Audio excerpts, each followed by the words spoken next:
அன்பான சகோதர சகோதரிகளே, அல்லாஹ் சுப்ஹானஹு வ தஆலா நம் ஒவ்வொருவரின் வாழ்விலும் ஏராளமான அருட்கொடைகளை வாரி வழங்கியுள்ளான். நாம் பார்ப்பது, பார்க்காதது என எண்ணற்ற அத்தாட்சிகள் மூலம் அவனது மகத்தான ஆற்றலையும் கருணையையும் அவன் நமக்கு நினைவுபடுத்துகிறான்.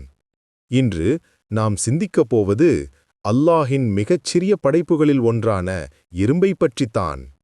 இந்த சிறிய உயிரினம் மூலம் அல்லாஹ் நமது இல்லத்திற்கு அனுப்பும் சில அறிகுறிகளைப் பற்றியும், நமது செல்வத்திலும் வாழ்வாதாரத்திலும் ரிஸ்கில் எறும்புகள் வகிக்கும் பங்கைப் பற்றியும் தான். நமது இஸ்லாம் மார்க்கம் எவ்வளவு பரந்ததும் முழுமையானதும் என்று சற்று யோசித்துப் பாருங்கள். ஒரு பெரிய மலையைப் பற்றியோ கடலைப் பற்றியும் மட்டுமல்ல, இந்த பூமியில் உள்ள மிகச்சிறிய உயிரினங்களுடன் கூட எப்படி நடந்து கொள்ள வேண்டும் என்று அது நமக்கு கற்றுக் கொடுக்கிறது. புனித குர்ஆனில் ஒரு அத்தியாயத்திற்கு நம்ல், எறும்பு என்று பெயரிடப்பட்டுள்ளது என்பதே அதன் முக்கியத்துவத்தை வெளிப்படுத்துகிறது. சூரத்துன் நம்லில் அல்லாஹ் சுலைமான் நபி அலைஹிஸ்ஸலாம் அவர்களைப் பற்றிய ஓர் அற்புதமான சம்பவத்தை விவரிக்கிறான். சுலைமான் நபி அலைஹிஸ்ஸலாம் அவர்களுக்கு பறவைகளின் மற்றும் பிற உயிரினங்களின் மொழியை புரிந்து கொள்ளும் ஆற்றல் இருந்தது. ஒருநாள் அவர் தனது படையினருடன் பயணம் செய்தபோது எறும்புகளின் பள்ளத்தாக்கை அடைந்தார். அப்போது ஓர் எறும்பு மற்ற எறும்புகளைப் பார்த்து அழைத்ததை அல்லாஹ் குர்ஆனில் கூறுகிறான்.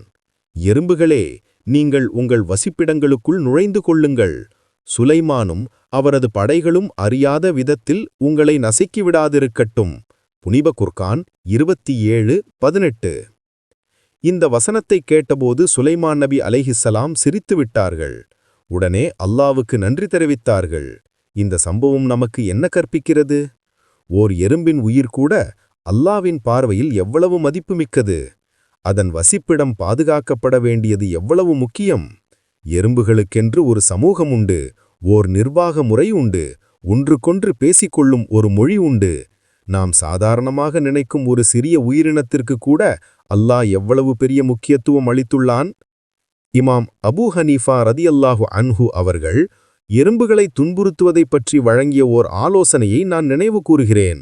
அவர்கள் சொன்னார்கள், எறும்புகளை ஒருபோதும் கொல்லாதீர்கள், ஏனென்றால் அவை நமது ரிஸ்குக்கு காரணக்கர்த்தாக்களாக இருக்கலாம். அவர்களின் இந்த வார்த்தைகள் இந்த சிறிய உயிரினங்கள் நம் வாழ்வில் வகிக்கும் மறைமுகமான பங்கு எவ்வளவு பெரியது என்பதை குறிக்கிறது. நமது நபிகள் நாயகம் முஹம்மது நபி ஸல்லல்லாஹு அலைஹி வஸல்லம் அவர்கள் உயிரினங்களிடம் கருணை காட்ட வேண்டியதின் முக்கியத்துவத்தை பல ஹதீஸ்கள் மூலம் நமக்கு கற்றுத்தந்திருக்கிறார்கள். ஒருமுறை ஒரு சஹாபி ரதியல்லாஹு அன்ஹு ஓர் எறும்பு கூட்டத்தை எரித்தபோது முஹம்மது நபி ஸல்லல்லாஹு அலைஹி வஸல்லம் அவர்களை தடுத்தார்கள். நெருப்பால் தண்டிப்பதற்கு அல்லாஹ்வுக்கு மட்டுமே உரிமை உண்டு என்றும் அவர்கள் நினைவுபடுத்தினார்கள்.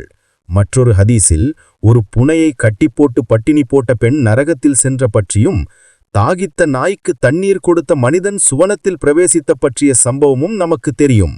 இந்த சம்பவங்கள் யாவும் உயிரினங்களிடம் கருணை காட்டுவது நமது ஈமானின் ஒரு அங்கம் என்பதை தெளிவாக்குகின்றன. இனி நமது வீடுகளுக்கு வருவோம். சில சமயங்களில் நமது வீடுகளில் எறும்புகள் கூட்டமாக குடியேறுவதை பார்க்கிறோம். பலர் அப்போது கோபப்பட்டு அவற்றை கொல்ல முயற்சிக்கின்றனர். ஆனால் இஸ்லாமிய கண்ணோட்டத்தில் எறும்புகள் வெறும் தொந்தரவுகள் அல்ல. பெரும்பாலும் அவை அல்லாஹ்வின் தூதர்களாக நமது வீட்டிற்கு ஒரு சுப செய்தியுடன் வருபவர்களாக உள்ளன. அன்புக்குரியவர்களே, எறும்புகள் அருளும் ரிஸ்கியும் அதிகரிப்பதற்கான வலிமையான அறிகுறியாகும். குறிப்பாக கருப்பு எறும்புகள். உங்கள் வீட்டில், குறிப்பாக அரிசிப்பெட்டியிலோ பணப்பெட்டியிலோ நகைப்பெட்டியிலோ இது போன்ற கருப்பு எறும்புகள் வந்தால் அது ஒரு சாதாரண சம்பவம் அல்ல. அது அல்லாஹ் சுப்ஹானஹு வ தஆலா தனது ஓர் அடையாளமாக அதை அனுப்பியுள்ளான் என்று பொருள். நீங்கள் அல்லாஹ்வின் நேசத்திற்கு உரிய அடியார்களில் ஒருவர் என்பதற்கான ஒரு அறிகுறியாக அது இருக்கலாம். விரைவிலேயே அந்த வீட்டிற்கு செல்வம் வந்து சேர்வதற்கான வாய்ப்புள்ளது. ஒருவேளை நீங்கள் தொலைந்து விட்டது என்று நினைத்தது ஏதோ ஒன்று திரும்ப கிடைக்கலாம், அல்லது எதிர்பாராத ஒரு பொருளாதார நன்மையை அல்லாஹ் உங்களுக்கு வழங்கலாம். நீங்கள் எதிர்பார்க்காத வழிகளில் உங்கள் ரிஸ்க் அதிகரிக்கப் போகிறது என்பதற்கான சுபச்சூனியன் இது.